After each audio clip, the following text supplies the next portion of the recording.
Hare Krishna. Hare Krishna Prabhu, Dandavat Pranam. Jai Dandava Pranam, Srila Prabhupada ki jai. Everything is okay, Prabhu?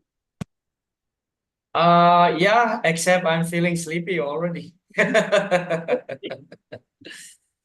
Yeah, this is how life is. Yeah, there should not be any dull moment. We should carry on with our duty. Om Jnana Timirandasya Jnananjana Salakaya Chakshur Unmilitam Yena Tasmai Sri Gurave Namaha. Sri Chaitanya Manobishtam Stapitam Yena Bhuttale Swayam Rupa Gadamahyam Dadati Swapadantikam. Vandeham Sri Guru Sri Yutapadakamalam Sri Gurun Vaishnavanscha Sri Rupam Sagrajatam Sahagana Raghunatam Vitam Tam Sajivam Sadvaitam Savadutam Parijana Sahitam Krishna Chaitanya Devam Sri Radha Krishna Padan Sahagana Lalita Sri Visakhan Vidhamscha He Krishna Karuna Sindhu Dina Bandhu Jagatpate Gopesha Gopika Kanta Radha Kanta Namaste Tapta Kanchana Gaurangi Radhe Brindavaneshwari Vrishabhanusute Devi Pranamami Vancha Kalpatarubhyascha Kripa Sindhubhya Eva Cha Patitanam Pavanebhyo Vaishnavebhyo Namaha.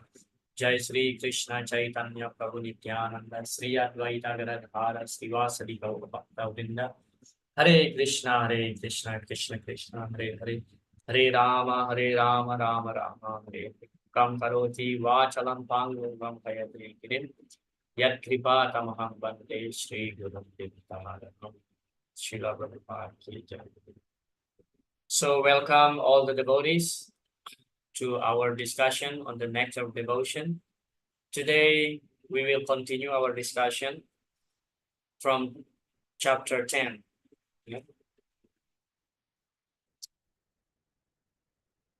So chapter 10 entitled Techniques of Hearing and Remembering.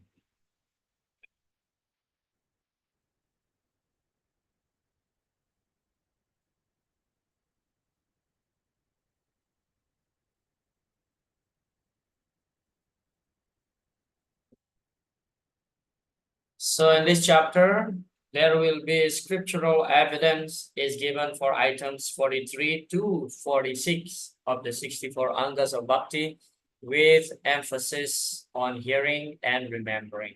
Yeah. So in the previous chapter, we have seen different evidences from scriptures up to items number 42 out of the 64 angas of Bhakti. So we continue to see different evidences given by Srila Rupa Goswami in this chapter. Yeah. Hearing, the beginning of Krishna consciousness and devotional service is hearing, in Sanskrit called Sravanam. All people should be given the chance to come and join devotional parties so that they may hear. This hearing is very important for progressing in Krishna consciousness. When one links his ears to give oral reception to the transcendental vibrations, he can quickly become purified and cleansed in the heart. Sri Chaitanya Mahaprabhu also recommended this process of hearing as a means of self-realization in the present age of Kali. In this age, it is very difficult to follow thoroughly the regulative principles and studies of the Vedas, which were formally recommended. However, if one gives oral reception to the sound vibrated by great devotees and acharyas, that alone will give him relief from all material contamination. Therefore, it is the recommendation of Sri Chaitanya Mahaprabhu that one should simply hear from authorities who are actually devotees of the Lord. Hearing from professional men will not help. Yeah. So hearing is very important. It is the basic. It is the foundation of our advancement in Krishna consciousness. Yes, as Prahlad Maharaj mentioned, the 9 processes of devotional service. The first thing he mentioned is Sravanam, and then Kirtanam, and then Vishnu Smarana. So from hearing, we gradually will be able to remember the lotus feet of the Lord. Okay. So, of course, here, as Srila Prabhupada mentioned here, Sri Chaitanya Mahaprabhu emphasizes so much on hearing. Yeah, it is described in the Chaitanya Charitamrita that Sri Chaitanya Mahaprabhu used to ask his one of very close associates, yes, Swarup Damodar. Swarup Damodar to narrate the pastimes of Dhruva Maharaj and Prahlad Maharaj. So these two pastimes were the favorite pastimes of Sri Chaitanya Mahaprabhu that actually Swarup Damodar would narrate it almost every day. Yes, and every time Sri Chaitanya Mahaprabhu hears these pastimes, so he would just, absorb in the pastimes and drown in the ecstasy. Yes. So there is no such a thing as tired or feeling fed up of hearing, although the same pastimes of the Lord. Yes, like now we are celebrating the Damodar Mass. Yeah. So sometimes different devotee speakers in a class, yeah, would speak on some of the aspect of these pastimes of Lord Krishna being bound by his mother. Yeah, so we've been hearing this again and again, but it's always as described that Krishna's pastime is Nava Yauvana. Yeah, always fresh. Yeah, ever fresh. Yeah. Pravrista Karnarandena Swanam Bhava Sarurham Dunoti Samalam Krishna Savilasya Yathasaram. So by Karnarandena, by surrendering our oral reception, the ear, to the topic of Krishna Katha, so that topic will enter our ear and penetrate our heart, and finally cleanse all the dirt within our heart. Yes. So that's the importance of hearing. Yes. And now expecting the Lord's mercy. In the 10th canto, 14th chapter, verse 8, it is said, "My dear Lord, any person who is constantly awaiting your causeless mercy to be bestowed upon him, and who goes on suffering the resultant action of his past misdeeds, offering your respectful obeisances from the core of his heart, is surely eligible to become liberated, for it has become his rightful claim. By such activities, he earns his claim to enter into the kingdom of God." The exact word used in this verse is Dayapak. Dayapak refers to a son becoming the lawful inheritor of the property of the father. In a similar way, a pure devotee who is prepared to undergo all kinds of tribulations in executing Krishna conscious duties become lawfully qualified to enter into the transcendental abode. Yes. So this is the prayer of Lord Brahma. Yeah, in the 10th canto, chapter 14, text number 8. Yes, Tatte Nukambam Susamiksamam Gunjana Ayavatma Kritam Vipakam Vedvavapur Bir Vidada Namaste Jivetayo Mukti Sade Jivetayo Mukti Pade Sadayava. So the word Dayabha is being emphasized here by Srila Prabhupada. Yes, Daya means actually mercy. Yes, Dayabha means one who is eligible for the mercy. Actually, that is beautiful pastime also in Chaitanya Charitamrita. It is described that what is the name of that devotee in Varanasi?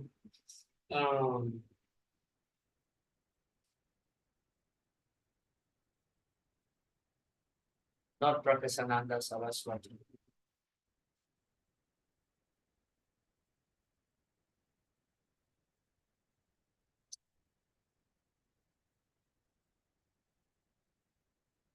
Anyway, I forgot. This is very prominent associates of Sri Chaitanya Mahaprabhu. That he wanted to change the word mukti into bhakti. Yeah.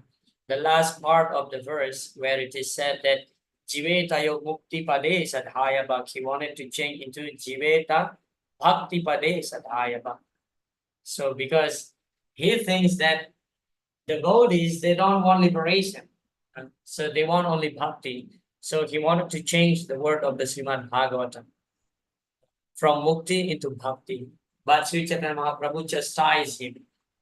Yes, Chaitanya Mahaprabhu chastised him, saying that no, you cannot do this. Because whatever is there in the Srimad Bhagavatam, you cannot change. Yeah. So always expecting the Lord's mercy. And this verse is actually so powerful that when we encounter some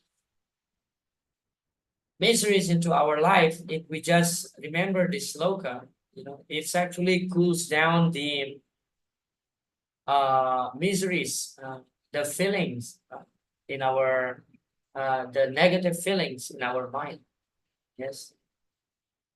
Bunjana evat makritam vipakam. We think that, yes, I deserve this because the past misdeeds in my previous life.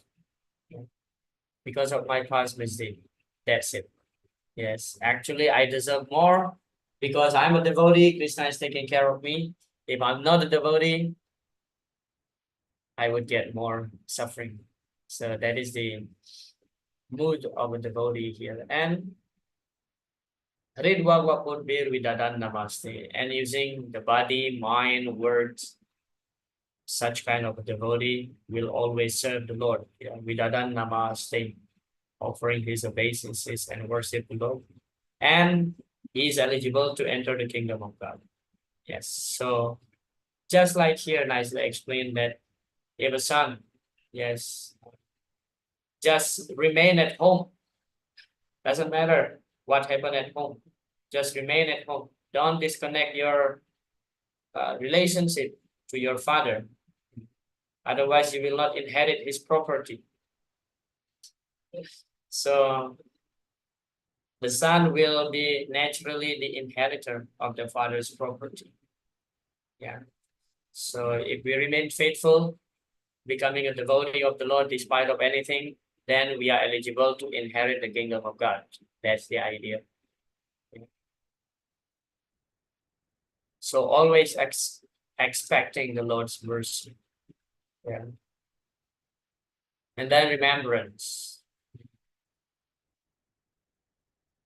Some way or other, if someone establishes in his mind his continuous relationship with Krishna, this relationship is called remembrance. About this remembrance, there is a nice statement in the Vishnu Purana, where it is said, simply by remembering the Supreme Personality of Godhead, all living entities become eligible for all kinds of auspiciousness. Therefore, let me always remember the Lord, who is unborn and eternal.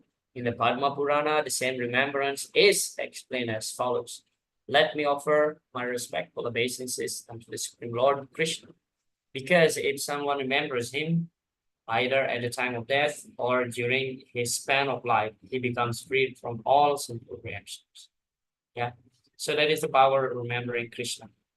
Yeah. So meditation, what is the difference between remembering and meditation? So remembering is simply remembering, but meditation, you go deeper into the realm of remembrance. Yeah. To meditate means to engage the mind in thinking of the form of the Lord, the qualities of the Lord, the activities of the Lord, and the service of the Lord. Meditation does not mean anything impersonal or void. In the Vishnu Dharma, there is a statement about meditation on the transcendental qualities of the Lord. It is said persons who are constantly engaged in Krishna consciousness and who remember the transcendental qualities of the Lord become free from all reactions to sinful activities, and after being so cleansed, they become fit to enter into the kingdom of God. In other words, no one can enter into the kingdom of God without being freed from all sinful reactions. One can avoid sinful reactions simply by remembering the Lord's form, qualities, pastime, etc. Okay, so this is meditation. We can meditate on the service. When we plan actually how to perform our service nicely, that's actually a very good meditation. Yeah. Yes, Archit Prabhu. Hare Krishna, Prabhuji, Dandavat Pranam. Prabhuji, when I was talking to a few devotees in Delhi and few devotees in Bangalore, so some say that when you are chanting, you should not artificially think about Lord's pastimes or Lord form. You just need to focus on the Lord's name. Although we know that Lord and Lord's names are non-different, pastimes are non-different, but they say that you should focus on just the name. And when I was talking to a few devotees in Bangalore, they say that it's okay to focus on, while chanting, focus on Lord form. Mm. So is both of them correct? Or if both of them are correct, which is more beneficial for all of us? Please enlighten us. Yes, there should not be any confusion here because, as you rightly mentioned, that Krishna's name and Krishna's forms are non-different. So when you chant the holy name, then when Krishna's form appear in your mind, then that is fine. There is nothing wrong about it. Yeah, actually, that's the purpose of chanting. Yeah, we try to hear what comes out from our mouth. Yes, that's why Srila Prabhupada often mentioned chant loudly.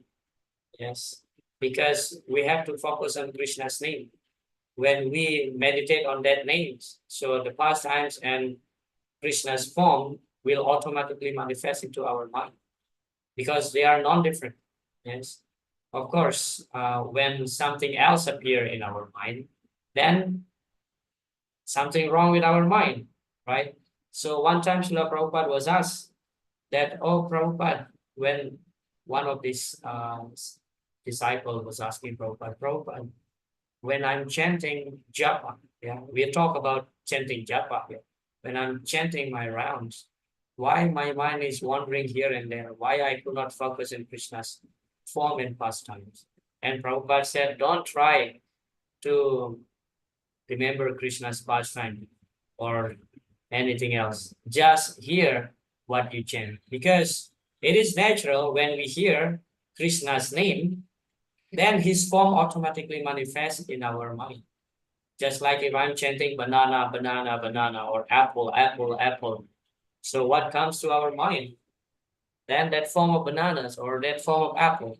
So similarly, when we chant Krishna's name, yes, we are focusing our mind, we are focusing our intention, we give our ear to the holy name. And naturally, if Krishna's form, Krishna's pastime appear, that is completely fine. There is nothing wrong with that. Yeah. But Prabhuji, if, for example, if Mm. we are focusing on pastime first, is the other way around when we are focusing on artificially trying to remember Krishna's Leela and then chanting. So our focus is more on Leela than chanting. So is it okay to have that? Um, when you say artificially, what did you mean by that? I meant the Lord's name does not make you remember the form. I meant that I close my eyes, I started to visualize about Lord's pastime, Mm. and then I was chanting. So chanting is not the primary objective. The first objective is like I'm enjoying the pastimes of Lord, and then chanting is going on irrespective of when I'm able to hear that or not, consciously.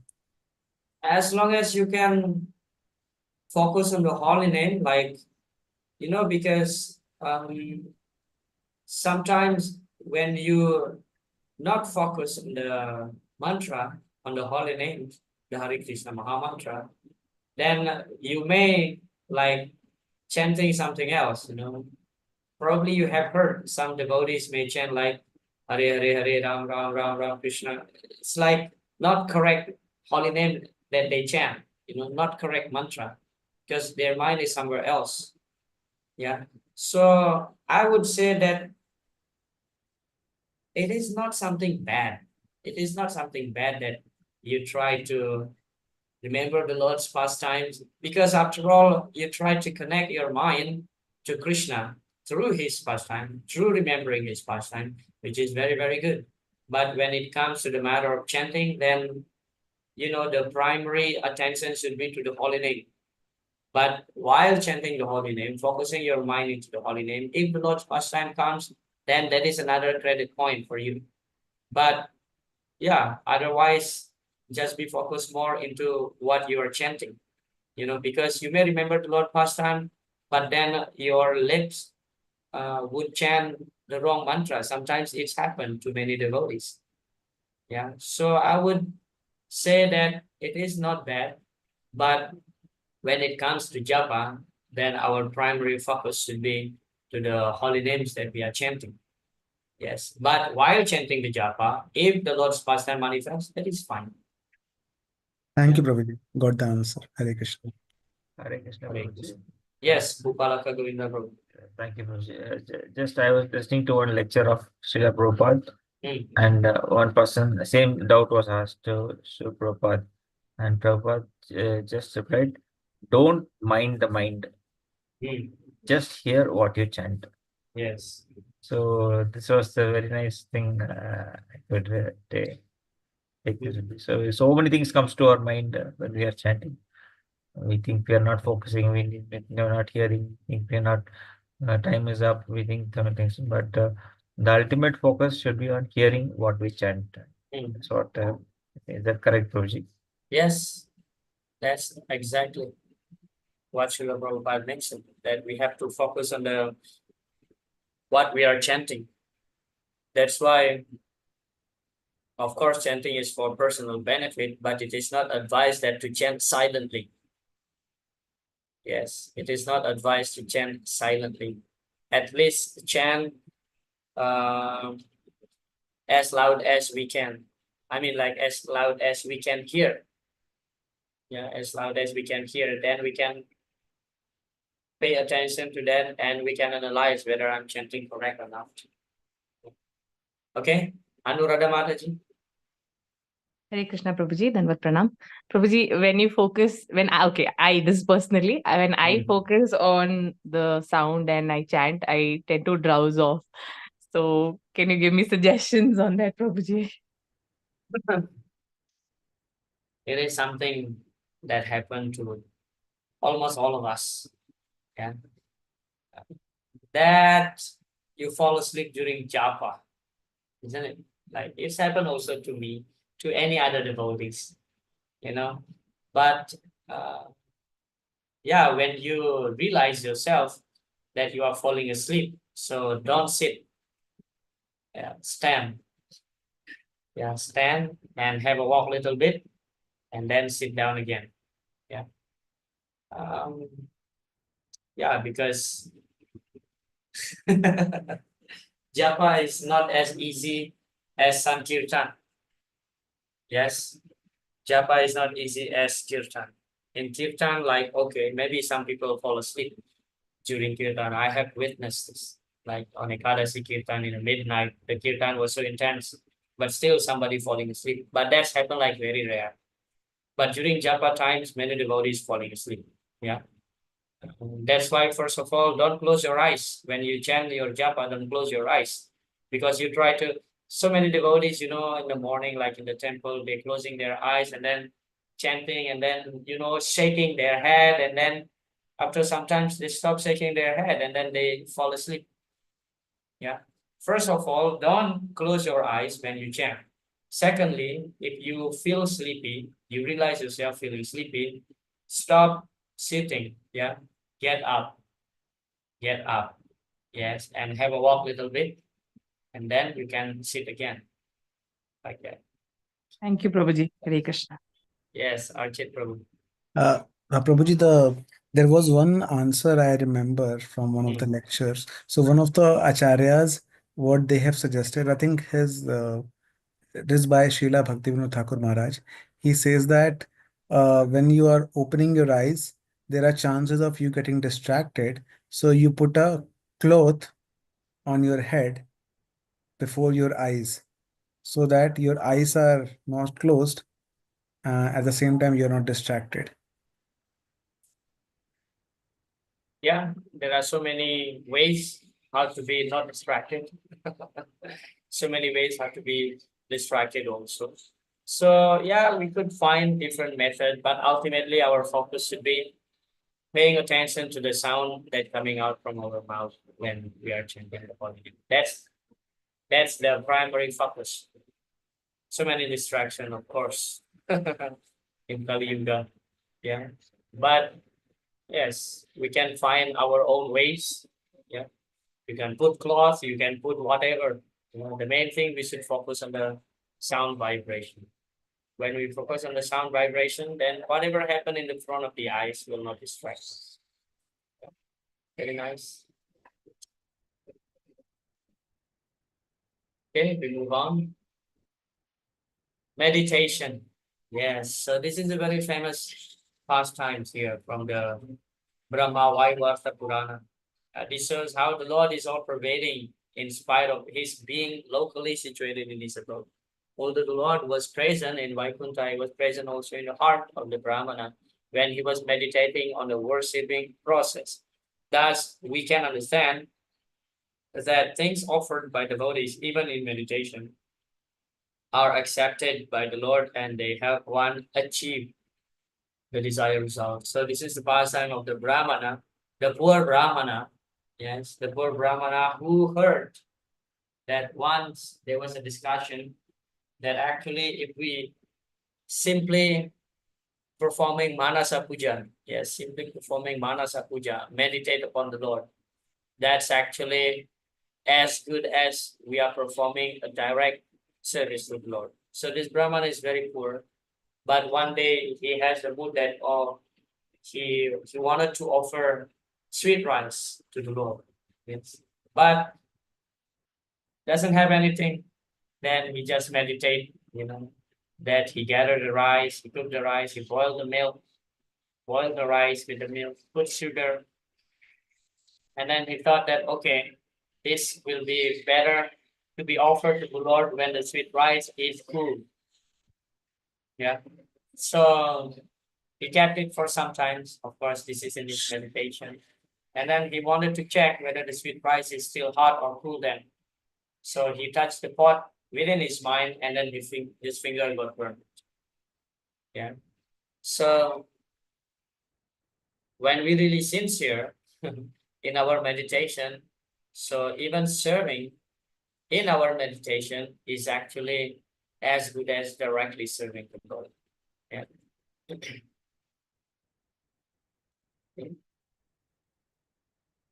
And now we move to chapter 11. So that was about hearing and meditation and remembering. Yeah. So focusing on the chanting, of course, many things we can discuss. But ultimately, when we give our attention, our focus through our ear, then we can meditate on the Lord. So now, aspect of transcendental service. Scriptural evidence given for items 47 through 53. Servitorship. In the opinion of the karmis, fruity workers, offering the results of the karma is called servitorship. But according to Vaishnava acharyas like Rupa Goswami, servitorship means constant engagement in some kind of service to the Lord. Srila Rupa Goswami describes one who is fit for becoming engaged in devotional service. He says that persons who are neophytes and who have developed a little love of Godhead are not interested in the activities of sense gratification in proportion to their devotion. But if there is still some attraction for sense gratifying activities, then the result of such activities should be offered to Krishna. This is also called engagement in the service of the Lord, with the Lord as the master and the worker as the servant. See, we have studied the Bhagavad Gita. This is called the Karma Yoga. Yes, there is Karma Kanda, there is Karma Yoga, and there is Bhakti Yoga. Okay, so Karma Kanda is for devotees should be totally avoided. Yes, should be totally avoided. And then Karma Yoga is encouraged. Karma Yoga is generally practiced by those devotees who still have some material desires. Yat Karosya Dasnasya Jyosya Dasya Yatapasya Sikamtya Tatpuruswa Madarkanam. 9.27 Bhagavad Gita is Karma Yoga. Because the devotees will offer everything to Krishna. Yes, although he still have the mentality to enjoy. That is Karma Yoga. And devotees will not enjoy without connecting his activities or whatever he cooked to Krishna. Yeah, so that is Karma Yoga. But Patram Puspam Phalam Toyam, Bhagavad Gita 9.26, that is Bhakti Yoga. So generally, Karma Yoga is performed by a neophyte devotee. I want pizza. So I cook pizza. But I don't want the pizza if that is not offered to Krishna. That is Karma Yoga. So first of all, I will offer to Krishna, then I will eat the pizza. Okay. But I will not, although I want pizza, I will not eat the pizza before offering it to Krishna. So the neophyte devotee have the desire to enjoy, but they don't want to enjoy separately from Krishna. This is Karma Yoga.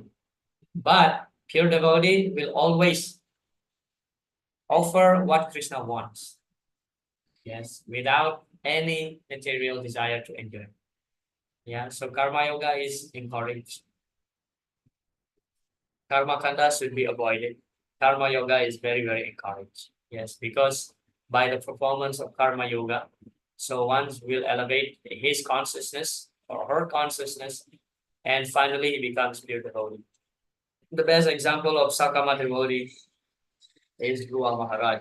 Yeah.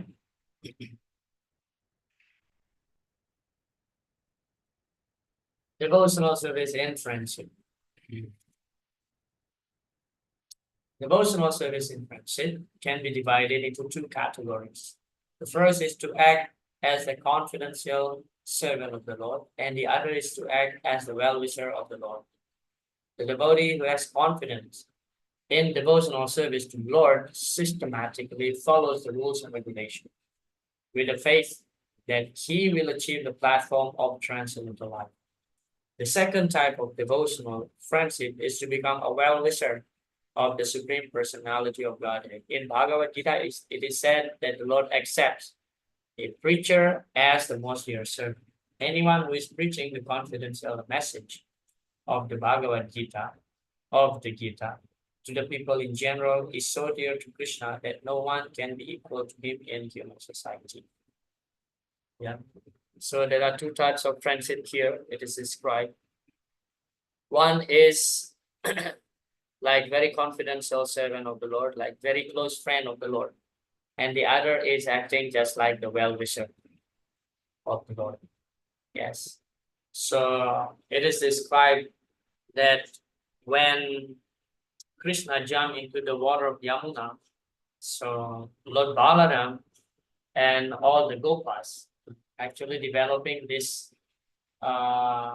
mood or rasa that they become so compassionate to Krishna. Yes, so one day Krishna was playing football along with his friends, and then the ball fell into Yamuna, and then Krishna jumped into Yamuna to take the ball. But they know that Kaliya was residing there. So the Gopas, along with Lord Balaram, felt that, oh, Krishna is in danger. Yes, so this kind of mood is actually the Gopas are acting just like the well-wisher of the Lord. Yeah. So like that. There are two levels of Sakya. Yeah. And also we see the pastimes of in the Mahabharata of Lord Krishna, when Lord Krishna visits Hastinapur, is when Lord Krishna met the Pandavas. So to Yudhishthira Maharaj, to Yudhishthira and Bhima, Lord Krishna bowing down. Yeah, and Yudhishthira Maharaj gave the blessing to Krishna. So, but actually with the Pandavas, Krishna are their cousins, their friends. But for Yudhishthira, being the elder along with Bhima, so they give the blessing to Krishna. Yeah. So these are the difference. Yes. With Arjuna, So of course Krishna hugs Arjuna because they are on the same age. Yes, they are just like, casual friends, same, but in devotion, of course. Yeah. Um, yeah.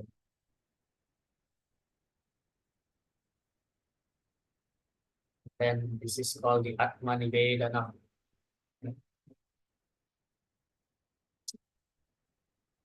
Surrendering everything to the Lord. This self-surrender is called Atmanivedana. According to different authorities, self is differently defined. Self is sometimes considered to refer to the spirit self or soul, and self is sometimes considered to refer to the mind or to the body. Full surrender, therefore, means not only surrendering oneself as spirit soul, but also surrendering one's mind and body to the service of the Lord. In the Hari Bhakti Viveka, there is a statement regarding how one can offer his body in self-surrender. There, the devotee says, "My dear Lord, as a soul animal, has no need to think about his maintenance and sustenance. So because I have given up my body and soul unto you, I am no longer concerned with my maintenance and sustenance." In other words, one should not bother about his personal or family maintenance or sustenance. If one is actually surrendered in body and soul, he should always remember that his only concern is to be engaged in the service of God. This is definitely a very extreme statement from the scriptures that we should not take it prematurely. Yes. So fully surrender to Krishna. Yes, on the level of the body and the soul. Yeah. After reading this nectar of devotion, we may feel inspired. Yes, we may feel inspired to be a fully surrendered devotees. That is fine. And that is actually the goal of studying of the nectar of devotion, but we should not do it prematurely. Here it is stated that fully surrendered devotee is no longer concerned about his own maintenance and his own sustenance, including his own family maintenance and sustenance. Yeah. So unless we are really pure and completely surrendered to Krishna, then we should not do that artificially. Yeah. We have seen the past time in the Chaitanya Charitamrita again, that one day Sri Chaitanya Mahaprabhu, he came to the house of Srivas Thakur, and Chaitanya Mahaprabhu was asking Srivas, "So Srivas, I never seen that you are going for some work, but you have a big house, you have family, you have wife, you have kids, you have a maid servant also. How do you maintain all these people?" And Srivas just keep silent. He just smiled. And when the Lord insisted to answer that question, so Srivas just clapped his hand 3 times like this. And Lord Chaitanya said, "What does it mean, Srivas?" And Srivas said, "My dear Lord, why I should worry about my maintenance, my family maintenance? Yes, if Krishna can maintain the whole universe, why he cannot maintain my small family? And what does it mean, these 3 claps?" And Srivas said that if within 3 days, Lord Krishna doesn't bring me food, then I shall hang on my neck a pot, and I will fill that pot with water, and I will drown myself into the Ganga. And Chaitanya Mahaprabhu said, "Sadhu, sadhu," that much faith that Srivas has. Yeah. And Chaitanya Mahaprabhu said that, "My dear Srivas, I promise you, from today, that you and your family, entire family, will not face any scarcity in your life." Yeah. So because of Srivas's fully surrendering to Krishna, so his own concern, his only main concern is just how he can engage in devotional service to the Lord. Yeah. So unless we are on the level of Srivas Thakur, then we cannot imitate him. Yes. Now I'm reading this, okay, I'm ready to quit my job, and that's it. No, it should not be done like that. So It is a gradual process. Yeah. There is another pastimes also of what is his name? Tukaram. Yes, Tukaram is a great devotee of Lord Vital, of Lord Vitala. So one day, Tukaram, his wife was complaining to him that Tukaram is simply busy in singing the glorification of the Lord Vital, and he forgot to bring some food for his family. And then his wife complained that you should go and find some grain, some food for your family. And Tukaram went out. He just kept singing the glories of the Lord, and then he came back with a stick of sugarcane. And then his wife asked, "So what you got?" And Tukaram said, "Well, today I could manage only to get one sugarcane stick." And then his wife, of course, become very upset. Yes, and then she took the stick and then hit Tukaram's head using this sugarcane stick. And then the stick broken into two pieces. And then Tukaram just smiled and said, "Okay, one for me, one for you." So we should not imitate these pastimes, of course. Okay, it is only for pure devotees, yeah, who fully surrender to Krishna. And in fact, actually, Tukaram's family never gone into starvation. Yeah.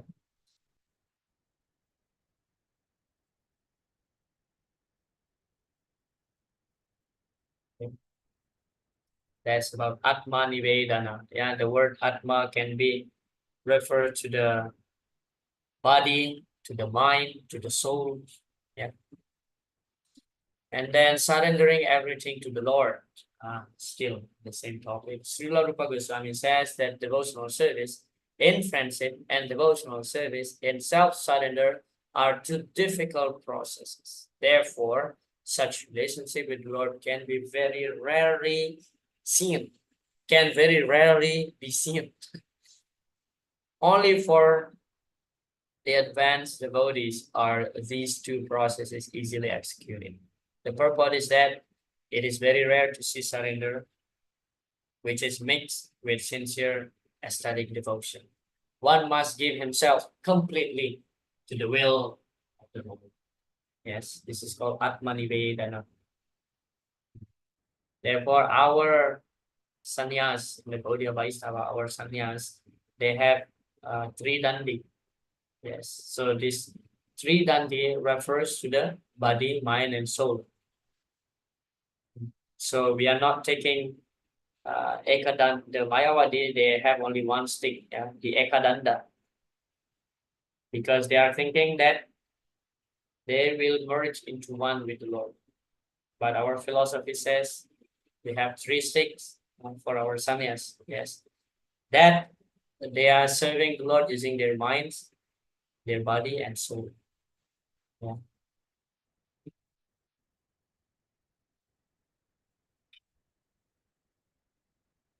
Offering a favorite article. In the 11th canto of Srimad Bhagavatam, 11th chapter, verse 41, Lord Krishna tells Uddhava, "My dear friend, if someone offers me the best things in his possession, or anything which is very pleasing to him, he will be eternally benefited." So, of course, regarding this one, like, it shows actually our attachment of something. But when we are able to give up that attachment and offer it to Krishna, so Krishna will be very, very pleased. Yes, imagine like you have a very, let's say, a nice watch, and that watch is very dear to you. But if one day you decide to give that particular watch that you have to a friend, that's actually proof that how much you love your friend. Yeah. So similarly, anything that very dear to us, if we offer that to Krishna, So that's actually loosen our attachment and very much pleasing to the Lord. Performing all endeavors for Krishna. Not only should the devotee engage himself in the prescribed duties of devotional service, which are mentioned in the revealed scriptures, but he should also perform the duties of his practical life in Krishna consciousness. For example, the devotee who has a great establishment or factory may offer the fruits of such a material possession for the service of the Lord. In the 11th canto of Srimad Bhagavatam, 11th chapter, verse 41, Lord Krishna tells Uddhava, okay, this is the same statement. Yeah. My dear friend, if someone offers me the best thing in his possession or anything which is very pleasing to him, he will be eternally benefited. Yeah. So I intentionally put the example of Ravana slaying the wings of Jatayu here. So what Jatayu has? He has nothing. He's just a bird, but he has his body, and he was old that time. He know that actually he has no chance against Ravana to win. Yeah, but still, he just offer everything that he has, meaning his life. Yes. So, and by the end of the day, although Jatayu was defeated by Ravana, actually he is the real winner. Yes, he gone back to Godhead. He passed away exactly when Lord Ram came and put his head on Lord Ram's lap. Yeah. Then he passed away.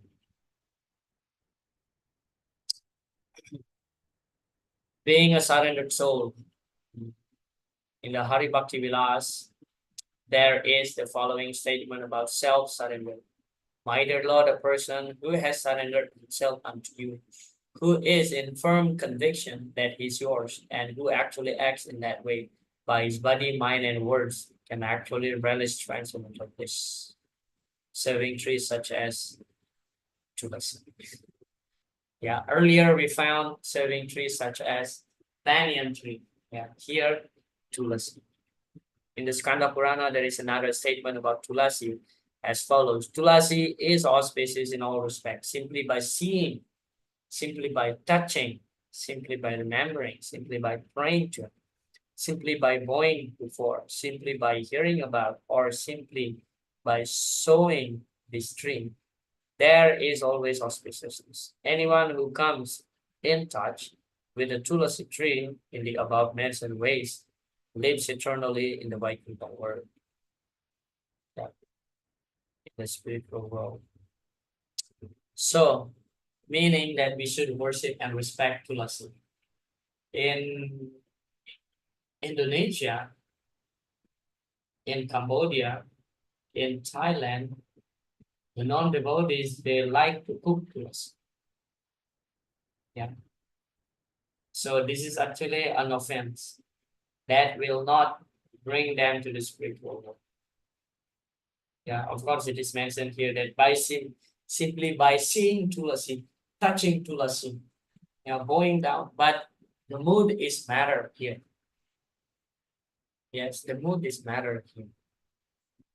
Yes, when the body sees tulasi, of course, we can remember the Lord because we always offer some food stuff or making garlands for Krishna using the manjaris. Yes, tulasi manjaris. But those who are non-devotees who don't know anything about tulasi, and as I mentioned that many people actually they cook tulasi. Yes, because gives special flavor. Then for them, they become degraded after.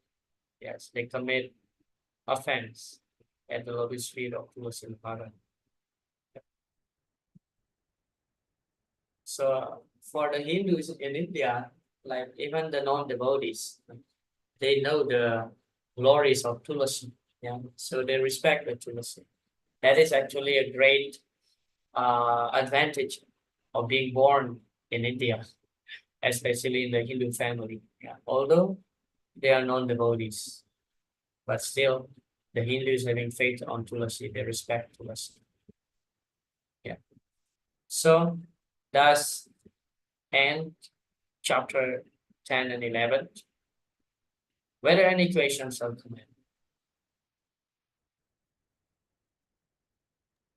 Hare Krishna Prabhu, Dandavat Pranam. Yes, go ahead, Yes, Ramesh. some clarification Prabhu, regarding the meditation. So only our Krishna conscious movement, what we're doing, like chanting Hare Krishna mantra. Is there any other way mode of meditation, Prabhu, that we prescribe? When you hear Bhagavatam, that's also meditation. Okay. When you are doing your Bhakti Sastri essay, that's also meditation, isn't it? Yes, yes, yes. So don't delay. So meditation, the point of meditation is that how one can become absorbed in the service of the Lord, absorbed in thinking of the Lord. So japa is one thing, of course, that is the most prominent thing in ISKCON. Yes, chanting of the holy name. Everything we do, we always accompany with chanting the Hare Krishna Mahamantra. Yes. Right, the arati is accompanied by kirtan, the chanting of the Hare Krishna Mahamantra. If you do yagya also, it's always nice to have kirtan around. Yes, weddings also to have kirtan around. Yeah, I remember one time, it was like 4 years ago, I was invited to a wedding in South India. It's called Nizamabad, somewhere near Hyderabad. So I was invited for kirtan in a wedding. So I took some friends, like I think, yeah, there are 6 of us. So we did kirtan through the entire weddings. And that was like kind of the first time in that community that they have this kind of wedding accompanied by kirtan throughout nonstop for 2 hours. Yeah, and they were so happy. So that is one meditation, of course. Chanting japa is our primary way of meditation. But when we cook also, we meditate on the Lord. Yes, when you are doing account, for example, for the temple, it was asked one time to His Grace Janani Prabhu here in Mayapur, that what if we are serving in the temple as accountant? Yes, but while doing our service, we don't remember Krishna because we are focusing ourselves in these numbers, how much expenses, how much income, this and that, How is it? Is that considered to be devotional service?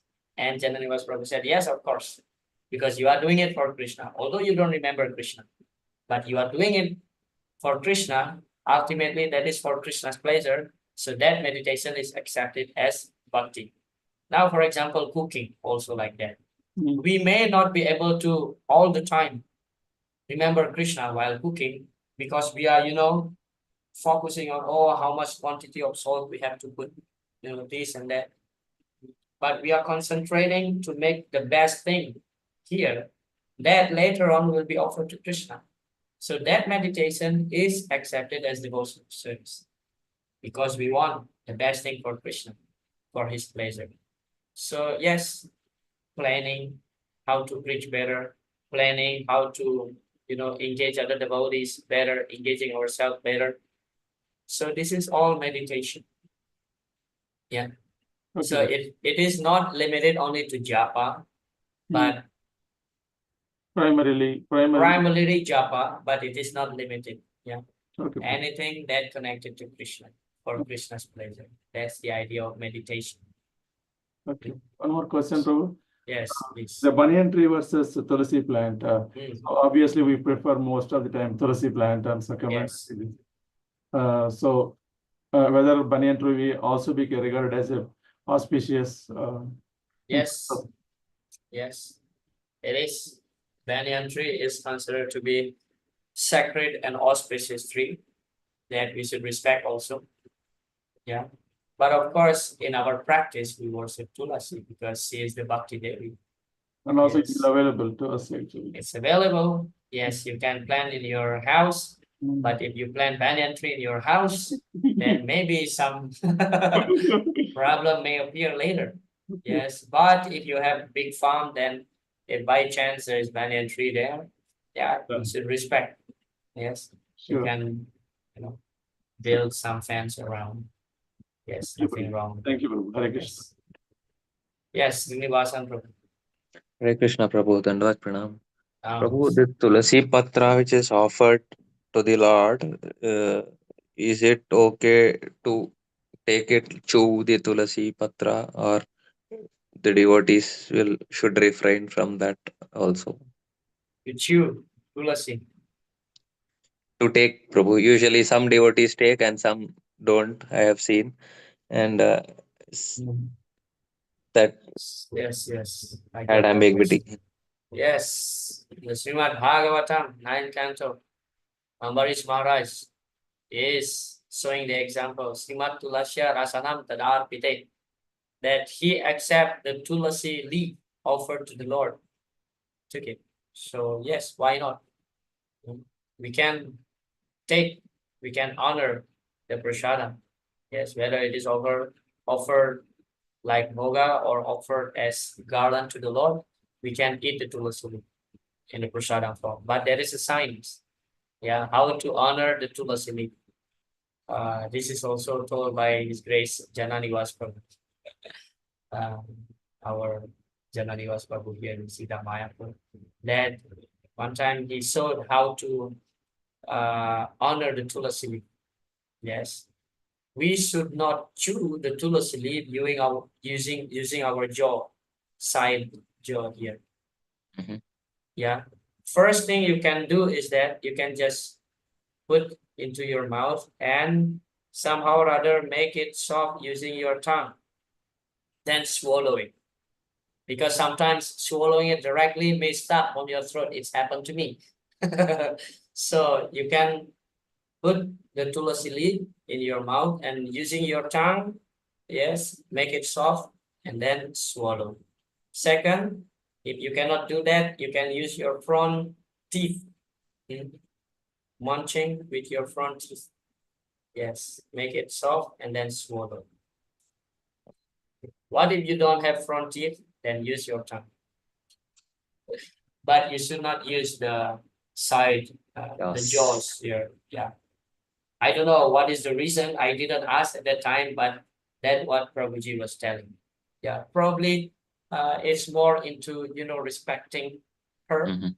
Yeah, like we should treat her softly also. Because the mood, when you crush something using your jaw, it's like you want to smash it, you want to crush it. But it's tulasi. Yeah, you should treat her in a soft way. That yes, it is recommended. Srimad Tulasya Rasanam Tadarpite. We should honor the tulasi leaf. Why not? Thank you, Prabhuji. Hare Krishna. All right. I think we can close here. We'll meet on Tuesday. Please read the rest of the chapters. Yes, from chapter 12 onward. Yeah, Srila